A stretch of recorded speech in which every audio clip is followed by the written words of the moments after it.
আজকে 14 ডিসেম্বর শহীদ বুদ্ধিজীবী দিবস, এ কারণে আসছি, যে ওকে জানার জন্যে, বোঝার জন্যে, এই জন্যে নিয়ে আসছি আর কি।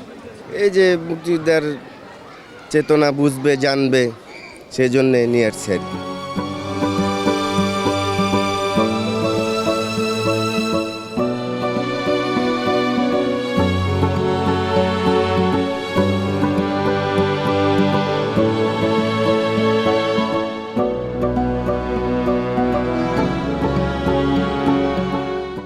মূলত আর কি 1971 সালের 14ই ডিসেম্বর আর কি গণহত্যা হয়েছিল এবং সেই গণহত্যাকে আর কি বাংলাদেশকে আসলে মূলত মেধাশূন্য করে দেওয়ার জন্য আসলে এই গণহত্যা হয়েছিল।